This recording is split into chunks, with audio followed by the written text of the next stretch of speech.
فرمایا والذین کفروا اعمالهم کسراب بقیعۃ یحسبہ الظمآن ماء، ایسے لوگ جو اللہ کے اعمال سے روگردانی کرتے ہیں اور وہ یوں سمجھتے ہیں کہ ہم ایمان کے علاوہ خیر کے کام کرتے رہیں، وہ ایسا ہے جیسا کہ ریت میں پانی چمکتا ہے نا، چمکتا نہیں ریت میں پانی، دور سے ریت میں سڑک میں پانی چمکتا ہے کہ گویا کہ وہاں پانی ہے، تو جب وہاں پہنچتے ہیں تو پانی ملتا نہیں۔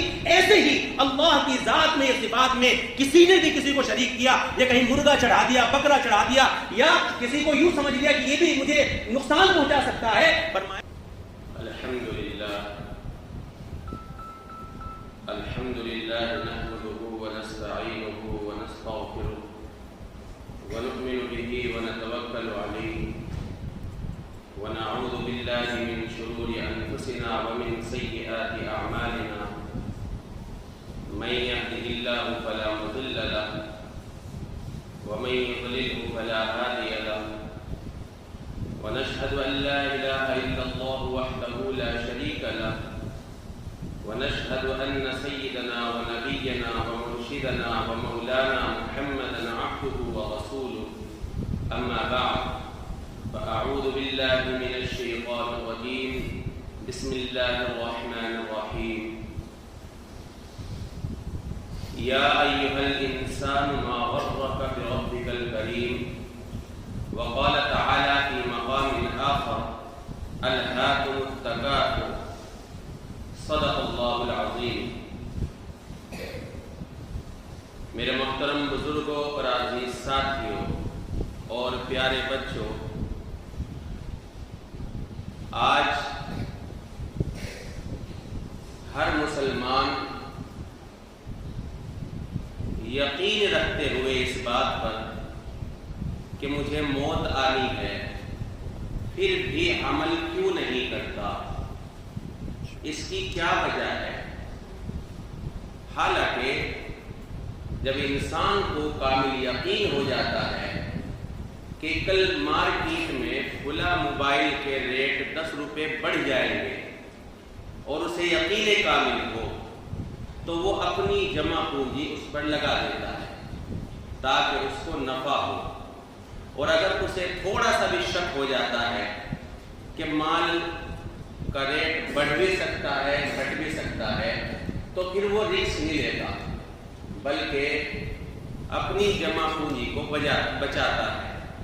لیکن باوجود اس بات کے کہ قیامت کا یقین ہر مسلمان کو ہے، لیکن پھر بھی عمل کیوں نہیں کرتا، اس کی کیا وجہ ہے؟ چند وجہ ہے جس کی جو وجہ میں آپ کو بتاؤں، اس میں سے یہ سوچے کہ یہ کون سی وجہ مجھے کلک کرتی ہے، آیا جو وجہ بتائی گئی ہے کیا میں اس میں مبتلا ہوں یا نہیں؟ سب سے پہلے تو آپ یہ دھیان رکھیں کہ اگر آپ آسانی کی موت مرنا چاہتے ہیں تو آپ دنیا کے فکر، دنیا کے غموں کو کم کر دیں، کیونکہ یہی ہلاکت کا سبب ہے سب سے زیادہ۔ جتنی لمبی امیدیں باندھو گے، جتنے لمبے آپ کے پلان ہوں گے، جتنی لمبی آپ نے پلاننگ کی ہوگی کہ مجھے یہ کرنا ہے، مجھے یہ کرنا ہے، اور مجھے سیٹلمنٹ ہونا ہے، پھر اس کے بعد بچوں کو سیٹل کرنا ہے، پھر جو ہے پوتوں کی شادی دیکھنی ہے، پھر ان کا بزنس دیکھنا ہے، داماد کو دیکھنا ہے، جتنی لمبی آپ کی پلاننگ ہوگی اتنا ہی آپ کو مرنے میں دشواری ہوگی، کیونکہ اللہ فرماتا ہے الہاکم التکاثر، کہ تمہیں ہلاکت میں ڈال دیا ہے زیادتی نے، کہ زیادہ ہو، ہر چیز کثرت سے میرے پاس آ جائے، یعنی کثرت مال کی کیسے ہو، اولاد کی کیسے ہو، عہدوں کی کیسے ہو، عزت کی کیسے ہو، اس چیز کی کثرت نے تمہیں ہلاکت میں ڈال دیا۔ کس چیز کے پیچھے پڑ گئے ہو؟ پتہ چلا جو بھی ہلکا پھلکا مومن ہوگا اس کے ساتھ ہلکا پھلکا ہی معاملہ، اور جس کی فکریں زیادہ ہوں گی، جس کی پلاننگ زیادہ ہوگی، جس کے آئیڈیاز زیادہ ہوں گے، وہ اتنا ہی اس میں گرتا چلا جائے۔ سب سے پہلی وجہ تو ہے۔ دوسری وجہ جس کی وجہ سے ہم نیک عمل نہیں کر پاتے، اس کی مین وجہ ہے سچی پکی توبہ۔ توبہ ہم کیا سمجھتے ہیں کہ اگر میں تقریباً 60 سال تو جیوں گا، 60 سال کی تو عمر ہوگی ہی میری، اس لیے میں آرام سے 60 سال کے بعد جو ہے توبہ کر لوں گا۔ یاد رکھیں، جو لوگ پلاننگ سے توبہ کرتے ہیں، یعنی پلاننگ کے ساتھ گناہ کرتے ہیں اور پھر یہ سوچتے ہیں کہ اس کام کو کرنے کے بعد میں کیا کروں گا، میں توبہ کر لوں گا، میں توبہ کر لوں گا اور پاک صاف ہو جاؤں گا، یاد رکھیں ایسے شخص کو توبہ کی توفیق مرتے دم تک نہیں ہوتی۔ جو پلاننگ کے ساتھ توبہ کے پھر یہ سوچتا ہے کہ یہ توبہ کا ایک ٹیبلٹ ہے میرے پاس، میں جب چاہوں گا کھا لوں گا، جیسا کہ شوگر کی ٹیبلٹ ہوتی ہے یا اور چیز کی ٹیبلٹ ہوتی ہے کہ اگر وہ ہوگا تو میں یہ چیز کھا لوں گا، یہ انجیکشن لگوا لوں گا۔ لیکن آپ دیکھیں کہ 1-2 آدمی کو بخار ہوا، اسے بھی وہی ٹیبلٹ دی اور اسے بھی وہی ٹیبلٹ دے دی، اس نے ایک خوراک کھائی اور کھاتے ہی ٹھیک ہو گیا، دوسرے نے ساری دوائی کھا لی لیکن کھانے کے بعد اس نے پرہیز بھی کیا پھر بھی ٹھیک نہیں ہوا۔ ہوتا ہی نہیں ایسا۔ وجہ کیا ہے کہ کبھی کوئی چیز اثر کرتی ہے اور کبھی نہیں کرتی۔ ایسے ہی آپ کو کیا معلوم کہ آپ فلاں ٹائم میں جا کر کے توبہ کر لو گے تو تمہاری توبہ قبول ہو جائے گی؟ کیا ایسا ہو سکتا ہے؟ کیا پتا اللہ اس وقت نہ قبول کرے؟ ہو سکتا ہے نہیں ہو سکتا؟ اور یہ وسوسہ شیطان ڈالتا ہے۔ یوسف علیہ السلام کے بھائیوں نے جب پلاننگ کی کہ یوسف کو کنویں میں ڈال اسے ہلاک کر دو، اسے کیا کر دو؟ ہلاک کر دو، لیکن ایک بھائی جو یہودا تھا اس نے کہا کہ بھائی آخر ہے تو ہمارے ہی خون، اسے قتل نہ کرو، اسے ایسا کرو اندھیرے کنویں میں ڈال دو، کوئی قافلہ آئے گا نکال کے آگے لے جائے گا یا جو ہے یہاں سے کہیں اور لے جا کر کے چھوڑ دو۔ تو سب کو یہ تجویز، یہ اچھی تجویز لگی۔ اس کے بعد شیطان آیا جو اس سے پہلی پلاننگ میں مبتلا تھا بوڑھے کی شکل میں، تو اس نے کہا بھائی تم آخر کیا کر رہے ہو؟ آپ نے جو پہلی پلاننگ کی تھی وہی صحیح ہے، اور کیا کرنا تم اسے ہلاک کر کے وَتَكُونُوا مِن بَعْدِهِ قَوْمًا صَالِحِينَ، تم ایک کام کرنا بعد میں جو ہے توبہ کر لینا، بعد میں توبہ کر لینا اور تم جو ہے صالحین میں سے ہو جاؤ گے۔ یہ دماغ میں ڈالی ان لوگوں نے، وہ اس شیطان نے۔ تو پتہ چلا جو انسان پلاننگ کے ساتھ توبہ کرتا ہے وہ گناہ کرتا ہے کہ میں اس کام کو کروں گا اور اس کام کے کرنے کے بعد توبہ کر لوں گا، یاد رکھیں بہت الا ماشاءاللہ جیسے توبہ کی ہوتی ہے۔ اس لیے آپ نے دیکھا ہوگا مولانا اشرف علی تھانوی نور اللہ مرقدہ نے اپنی کتاب میں برنال کی مثال لکھی۔ برنال جانتے ہو کسے کہتے ہیں؟ جل جاتا ہے نا، جب کوئی جگہ جل جاتی ہے تو وہاں لگایا جاتا ہے برنال۔ تو برنال بنانے والے نے یہ نہیں سوچا ہوگا کہ میں اسے بنا رہا ہوں، اور بہت سا آدمی سوچے گا کہ میں اپنا ہاتھ جلا لوں اس کے بعد برنال لگا لوں گا۔ کیا اس نیت سے اس نے برنال بنایا؟ اس نیت سے بنایا کہ جب بھی کوئی جلے تو اس کو برنال لگا دیا جائے۔ تو ایسے ہی جب بھی گناہ بھی ایک آگ ہے، گناہ کرنے کے بعد جو مومن ہوگا اسے سکون نہیں ملتا، بلکہ بے سکونی بے چینی اس کے مقدر میں بن جاتی ہے، اور پھر کیا ہوتا ہے جب تک وہ توبہ نہیں کرتا اس وقت تک اسے بے سکونی رہتی ہے۔ اس لیے ایسا نہیں ہے کہ اللہ نے ٹھیک ہے توبہ کا دروازہ کھول رکھا ہے اور یوں کہہ رکھا ہے کہ توبہ کر لو میں تمہاری توبہ معاف کر دوں گا، تو ایسا نہیں کہ تم پلاننگ کے ساتھ جو ہے گناہ کرتے رہو بعد میں توبہ کر لو، بلکہ یوں فرمایا جو شخص پلاننگ کے ساتھ توبہ کرتا ہے، پلاننگ کے ساتھ توبہ کرتا ہے وہ تو گویا کہ اللہ کے مقابلے میں کھڑا ہے۔ کہاں کھڑا ہے؟ اللہ کے مقابلے میں کھڑا ہے۔ تو اس لیے میرے محترم بزرگوں دوستو، ایک تو بات ہوئی یہ جس کی وجہ سے ہم نیک عمل نہیں کرتے اور گناہ کو نہیں چھوڑتے۔ کیا دماغ میں آئی؟ کیا دماغ میں آئی کہ اسے یہ سیٹلمنٹ کر لوں، چاہے حرام دیکھوں نہ حلال دیکھوں، زیادتی آتی رہے مال کی، میں اپنی اولاد کے لیے سب کچھ کر رہا ہوں۔ تو دوسری وجہ توبہ، یعنی توبہ کا ایک ٹیبلٹ ہمیں دے رکھا ہے، اور اس سوچ میں ہے کہ جب آگے اب تو نماز پڑھوں نہ پڑھوں، پھر بعد میں نماز پڑھ لوں گا، بعد میں کر لوں گا نیک کام۔ فرمایا کہ نہیں، توبہ تو آج ہی کرنی ہے۔ ٹھیک ہے، انسان ہے، انسان، میں یہ نہیں کہتا کہ تو بعد میں گناہ نہیں ہوگا، لیکن توبہ سچی پکی توبہ، ایک وجہ یہ۔ دوسری وجہ گناہ سے نہ رکنے کی اور نیک عمل نہ کرنے کی دوسری وجہ ہے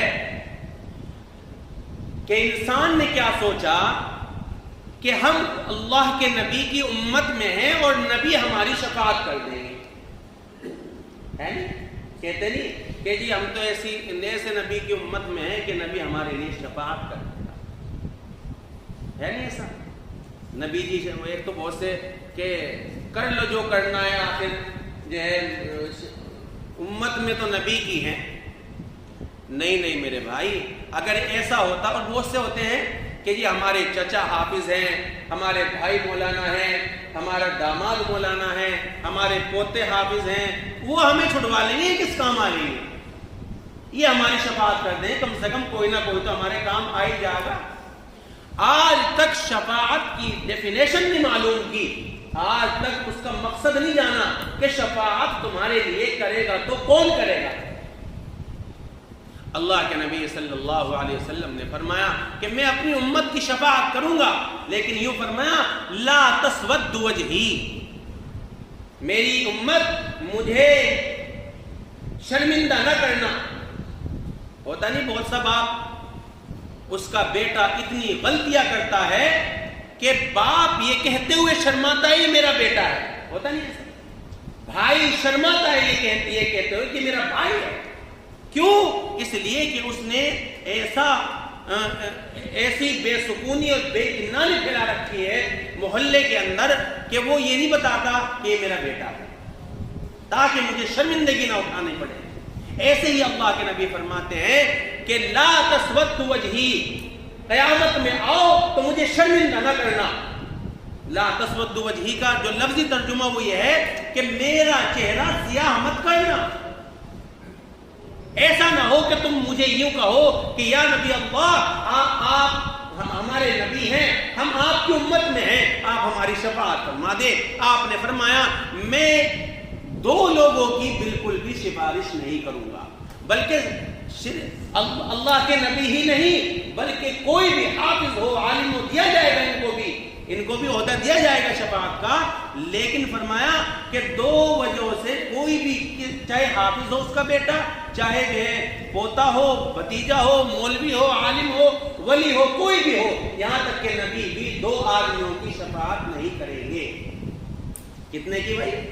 دو آدمیوں کی شفاعت نہیں کریں گے۔ ان میں سے سب سے پہلے فرمایا کہ جس کی وجہ سے آپ بالکل منع کر دیں گے، وہ فرمایا کہ جو اللہ کے علاوہ کسی اور کو شریک کرتا ہو میری ذات میں، یہ صفات میں اس کی شفاعت نہیں کر سکتا۔ اور اس کے لیے تو اللہ نے کھلے الفاظوں میں قرآن میں فرمایا ان اللہ لا یغفر ان یشرک بہ ویغفر ما دون ذلک لمن یشاء، کہ میں جس کی چاہوں گا مغفرت کر دوں گا، لیکن اے نبی میرے ساتھ میری ذات میں یا صفات میں، ذات کہتے ہیں کہ اللہ کے علاوہ جو ہے کسی اور کو معبود بنانا، اور صفات کہتے ہیں کہ ہاں اللہ بھی دیکھ رہا ہے اور فلاں ولی بھی مجھے دیکھ رہے ہیں، فلاں مولوی بھی مجھے دیکھ رہا ہے، فلاں پیر صاحب مجھے اس وقت دیکھ رہے ہیں، وہ میری حاجت کو سنیں گے اور میری مشکل کو دور کر دیں گے۔ یہ اللہ کی صفات میں شریک کرنا ہے۔ فرمایا کہ جو شخص بھی اللہ کی ذات میں ہو یا صفات میں ہو، کوئی بھی شریک کرے گا اللہ کی ذات میں صفات میں، فرمایا کہ وہ تو میرے پاس آوے نہ، کہیں اسے مجھے شرمندہ نہ ہونا پڑے مجھے۔ اور دوسرا آدمی کون ہے؟ فرمایا وہ آدمی ہے جو میرے بعد میرے دین میں نئی بات ایجاد کرے گا، نہ میں نے کیا ہو، نہ میرے قرآن میں ہو، اور نہ میرے صحابہ سے وہ چیز ثابت ہو، فرمایا جو بھی ایسی حدیث بیان کرے گا یا جو بھی ایسی بات بیان کرے گا، فرمایا اس کے لیے میں یوں کہہ دوں گا سحقاً سحقاً لمن غیر بعد دینی، کہ انہیں پیچھے لے جاؤ، انہیں دھکے مار کے پیچھے کر دو. کیوں کہ ان لوگوں نے میرے آنے کے بعد دین میں نئی نئی بات پیدا کی ہے. تو یہ دو لوگ ہیں جن کی سفارش نہ تو ہمارا حافظ صاحب کر سکتے. کہتے نہیں ہاں جی حافظ صاحب آپ کے دامن پکڑ کے جائیں گے، اور دامن نہ ہوا وہاں. آقا نے فرمایا کہ سب لوگ ننگے ہوں گے، کون سا دامن پکڑے گا بھیا؟ پکڑ لے گا کوئی دامن. اجی پیر صاحب کا دامن پکڑ لیں گے، اجی حافظ صاحب آپ کا دامن پکڑ لیں گے، اجی بزرگ صاحب آپ کا دامن، نہیں دامن تو ہوئے گا نہیں وہاں.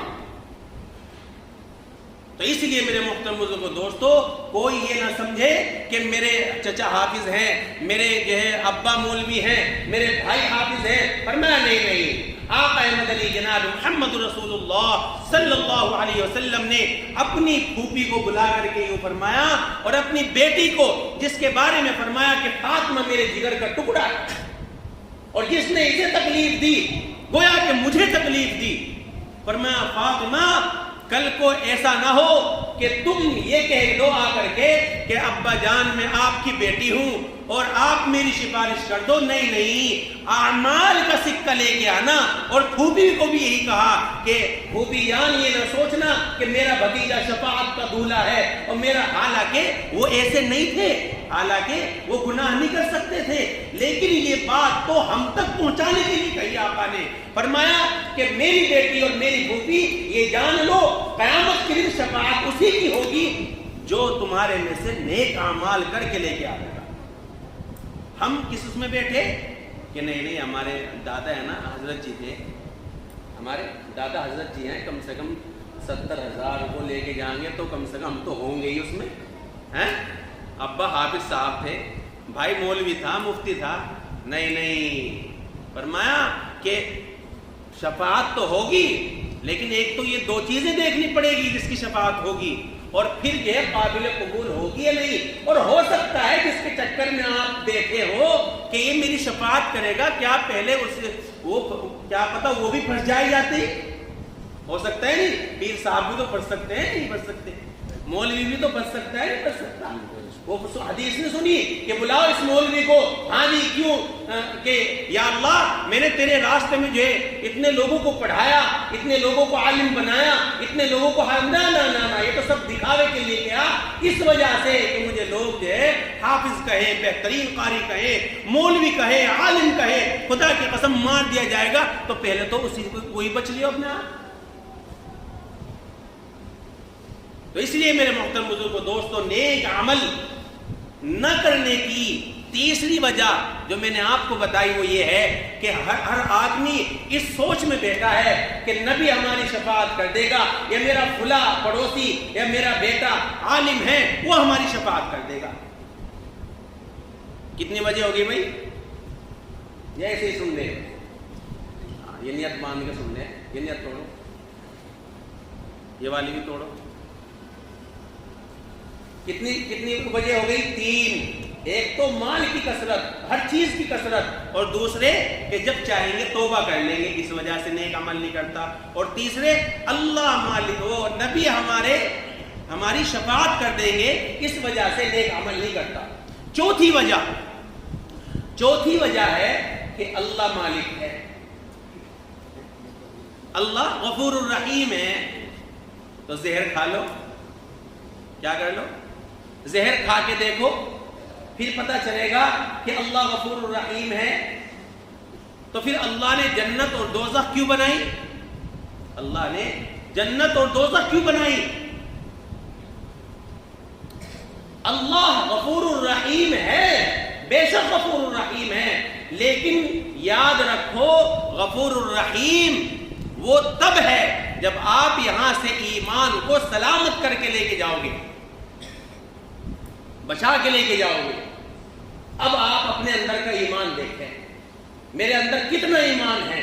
میرا ایمان تو یہ ہے کہ 250 روپے وہاں پڑے ہیں اور بس کسی کو نہ دکھے، میں اپنی جیب میں رکھ لوں، یا اسے نہیں ملنے چاہیے تھے مجھے مل جاتے اور میں اپنی جیب میں رکھ لوں. میں کھا لوں اسے، میرا ایمان تو 250 روپے پہ ختم، میرا ایمان تو 10 روپے پہ ختم۔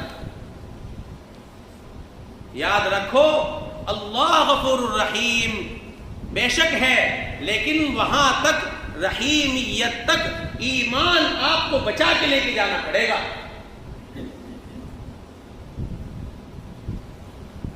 اللہ مالک ہے جی، تو پھر اوپر جا کر کے نیچے کو سر کر دو، اللہ مالک ہے۔ بے شک آپ اللہ پہ یقین رکھے۔ اللہ کے نبی صلی اللہ علیہ وسلم یہ دعا فرمایا کرتے تھے کہ یا اللہ مجھے ایسا ڈر نہ دیو جس سے کہ میں تجھ سے نا امید ہو جاؤں، جس سے کہ میں تیرے ڈر کی وجہ سے تجھ سے کیا ہو جاؤں، نا امید ہو جاؤں۔ اے اللہ مجھے اتنا ڈر دے دیجیو جس سے کہ میں گناہ سے بچ جاؤں۔ اللہ کی ذات سے نا امید بھی نہیں ہونا، اتنا یقین ہونا چاہیے اللہ کی ذات سے جیسے ایک بیٹے کو ماں پر ہوتا ہے، کیسا یقین ہوتا ہے کہ ہاں ہاں ماں مجھے معاف کر دے گی، مجھے پتا ہے ماں کو میں منا لوں گا، ایسے ہی اپنے آپ پر اتنا یقین ہونا چاہیے کہ میں اللہ کو منا لوں گا۔ اتنی نا امیدی نہیں ہونی چاہیے کہ اب تو میں پکڑا گیا، اب نہیں میں جو ہے وہ بچ سکتا، اور نا امید ہو جانا یہ شیطان کی علامت ہے۔ ابلیس کیوں کہا گیا ابلیس کو؟ فرمایا کہ ابلیس بنتا ہے نا امیدی سے، اس لیے اس کا نام ابلیس رکھا گیا۔ تو بہرحال چوتھی وجہ، پچھلی وجہ یاد ہے جو میں نے بتائی، چوتھی وجہ یہ سوچنا کہ اللہ غفور الرحیم ہے، اس سوچ پر گناہ کرنا اور نیک عمل نہ کرنا، فرمایا کہ اس سے بھی یہ بھی کام نہیں آنے۔ پانچویں وجہ غور سے سننا بھائی، جو ہم جو ہے شعبان کی 15ویں شعبان کو کرتے ہیں اور لیلۃ القدر میں کرتے ہیں، اور جمعے کی نماز، وہ جمعے کے دن عصر کی نماز کے بعد فرمایا کہ میں تو فلاں درود پڑھ لوں گا، میرے تو 80 سال کے گناہ معاف، میرے کیا ہے 80 سال کے گناہ معاف۔ لیکن یاد رکھو کوئی بھی عمل یا کوئی بھی حدیث آپ اس طرح کی سنیں، اس طرح کی کہ آپ نے اگر جیسا عصر کے بعد درود پڑھا جاتا ہے، فرمایا کہ 80 سال کے گناہ معاف ہیں۔ اب وہ تو یہ سوچ رہا ہے کہ 80 سال کا میں ہو جاؤں گا، 80 سال تک خوب جو ہے کریو گناہ، میں تو 80 سال لکھے ہوئے ہیں۔ جتنی بھی فضیلت کی یہ حدیثیں ہیں، کان کھول کر کے سن لے، اس سے صغیرہ گناہ معاف ہوتے ہیں، کبیرہ گناہ معاف نہیں ہوتے۔ سمجھ میں آ رہی بات؟ جیسے کسی سے جھوٹ بولا، کسی کی غیبت کر دی، کسی کو گالی دے دی، کسی کا مال ہڑپ لیا، اب وہ کیا کہہ رہا ہے، میں تو درود پڑھ رکھا، میں نے درود پڑھ رکھا ہے، 70 سال کے 80 سال کے گناہ معاف، اور اسی سوچ میں جی رہا ہے وہ۔ میں نے بڑی بڑی فضیلتیں سن رکھی ہیں، آپ الٹے بھی لٹک جائیں تب بھی جہنم میں جانے سے نہیں بچ سکتے۔ کب؟ جب تک کہ آپ 3 کام مال کماتے ہوئے 3 کام یاد نہ رکھیں۔ سب سے پہلے جیسے کشتی نہیں ہوتی، کشتی کہاں چلتی ہے؟ پانی میں، اور ڈوبتی کہاں ہے؟ پانی میں ہی۔ کب؟ جب اس میں سوراخ ہو جائیں گے، اور ہم کر تو رہے سوراخ، اور ہم سمجھ رہے ہیں نہیں یہ سوراخ کچھ نہیں ہے، ہمیں تو اللہ بچا لے گا، ہم نے تو ایسی حدیث، ایسے وظیفے کھینچ رکھے، ایسے میں نے درود پڑھ رکھے، اور میں نے تو لیلۃ القدر میں اور 15ویں شعبان کو میں نے پوری رات لگا رکھی، وہ کہاں جائے گی؟ فرمایا نہیں، یہ آپ کو نہیں بچا سکتی۔ اگر آپ نے کسی کا مال چوری کیا ہے تو آپ کو وہ مال دینا پڑے گا۔ آپ نے کسی پر ظلم کیا ہے، یا تو اس ظلم کا بدلہ دو یا اس سے معافی مانگو۔ اگر آپ نے کسی کی غیبت کی ہے، آج وقت ہے اس کے سامنے جا کے معافی مانگ لو میرے محترم بزرگوں دوستوں، ورنہ گھاٹے کا سودا ہے۔ اور فضیلت والی جتنی بھی یہ حدیثیں ہیں، یہ بھی اس وقت ہے جب کہ وہ کنٹینیو کرتا ہو اس عمل کو، یعنی کہ آج بھائی چلو آج وقت ہے اور آج ہم جو ہیں 80 مرتبہ درود شریف پڑھتے ہیں، نہیں، فضیلت کی وہ حدیث، ایک تو یہ بھی ہو کہ وہ ضعیف ہے حدیث یا نہیں ہے، دوسرے وہ حدیث بھی ہے یا نہیں ہے، وہ حدیث بھی ہے یا نہیں ہے۔ جیسا کہ کہتے ہیں کہ اگر حدیث کا مفہوم بیان کر کے کہ تھوڑی دیر، حدیث میں آتا ہے تھوڑی دیر دین کی غور و فکر کرنا 70-80 سال کی عبادت سے بہتر ہے، اور حدیث کا حوالہ دے دیتے ہیں۔ پہلے یہ تو دیکھ لو یہ حدیث ہے یا نہیں ہے، اول تو یہ دیکھنا پڑے گا، اور دوسرے اگر کوئی 40 سال یا 80 سال کے آپ کے گناہ معاف ہونے والی حدیث ہے تو آپ کو وہ کنٹینیو کرو گے آپ موت تک، تب جا کے اس کی فضیلت آپ کو ملے گی، ورنہ یہ نہیں کہ جب جی میں آیا، جب بیٹھ گئی جب عصر کے بعد، یا جب جی میں آیا ہم نے جو ہے 2 رکعت صلاۃ جو ہے وہ پڑھ لی، صلاۃ التسبیح وہ پڑھ لی اور جی بس ہم ہو گئے، نہیں۔ تو اس لیے میرے محترم بزرگوں دوستو، یا ایک جو میں نے آپ کو بات بتلائی کہ فضیلت والی حدیثوں سے یعنی ثواب والی حدیثوں سے جو گناہ معاف ہوں گے وہ صغیرہ ہوں گے، صغیرہ چھوٹے گناہ، چھوٹا گناہ یعنی بدنظری ہو گئی، اس طرح کے جو گناہ ہیں، یا منہ سے کوئی کم فہمی میں، کم عقلی میں کوئی الفاظ نکل گئے، اسے کہتے ہیں صغیرہ گناہ۔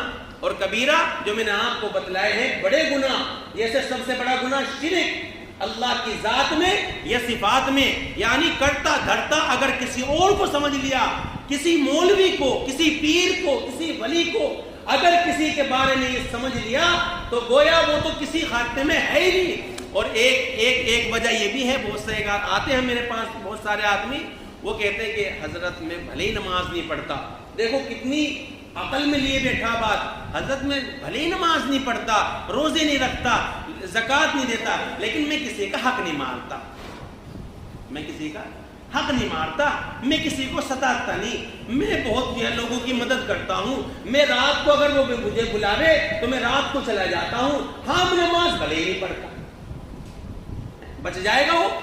فرمایا والذین کفروا اعمالهم کسراب بقیعۃ یحسبہ الظمآن ماء، ایسے لوگ جو اللہ کے اعمال سے روگردانی کرتے ہیں اور وہ یوں سمجھتے ہیں کہ ہم ایمان کے علاوہ خیر کے کام کرتے رہیں، وہ ایسا ہے جیسا کہ ریت میں پانی چمکتا ہے نا، چمکتا ہے نہیں ریت میں پانی، دور سے ریت میں سڑک میں پانی چمکتا ہے کہ گویا کہ وہاں پانی ہے، تو جب وہاں پہنچتے ہیں تو پانی ملتا نہیں۔ ایسے ہی اللہ کی ذات میں، صفات میں کسی نے بھی کسی کو شریک کیا، یا کہیں مرغا چڑھا دیا، بکرا چڑھا دیا، یا کسی کو یوں سمجھ لیا کہ یہ بھی مجھے نقصان پہنچا سکتا ہے، فرمایا ایسے لوگ بھی جو ہے جہنم میں جائیں گے۔ اور آخر میں ایک بات کہہ کر کے میں اپنی بات کو پوری کر رہا ہوں، یاد رکھیں کوئی گناہ کبیرہ ہو گیا شرک کے علاوہ تو ہم جہنم میں جا کر کے اللہ پھر ہمیں وی آئی پی جگہ بیٹھا لیں گے۔ دنیا کا معاملہ نہیں کہ ایک آدمی 20 سال کی سزا کاٹ کے آیا اور پھر اسے جو ہے کوئی کلیکٹریٹ کی عہدہ دیتا ہے یا نہیں دیتا، دیتا ہے کوئی کلیکٹریٹ کا عہدہ، یہ اسے نہیں دیتا نا، لیکن اللہ کے یہاں کیا ہے، سزا دی جائے گی، اور سزا کے بعد کیا ہوگا، پھر اسے وی آئی پی جگہ دی جائے گی، اسے عہدہ دیا جائے گا۔ اللہ اسے کہتے ہیں غفور الرحیم، یہ ہے غفور الرحیم، یعنی کب، جب گناہوں سے اسے پاک کر کے اسے سزا دے کر کے نیا عہدہ دیا جائے گا، وہ ہے جب ہوگا غفور الرحیم۔ ہم یہاں دنیا میں یہ سمجھ لیں اللہ غفور الرحیم ہے، اللہ مالک ہے، اللہ تو پھر جہنم دوزخ اور جنت اور دوزخ نہ بناتا، تو کیا ضرورت تھی جہنم بنانے کی؟ تو یاد رکھو فضیلت والی حدیث نہ تو آپ کو جنت میں لے جا سکتی، نہ آپ کو جہنم سے بچا سکتی۔ کب؟ جب کہ آپ کے اوپر کبیرہ گناہ ہو، جب آپ کبیرہ گناہ کے مرتکب ہوئے ہو۔ اللہ ہم سب کو عمل کی توفیق عطا فرمائے۔ وآخر دعوانا ان الحمد للہ رب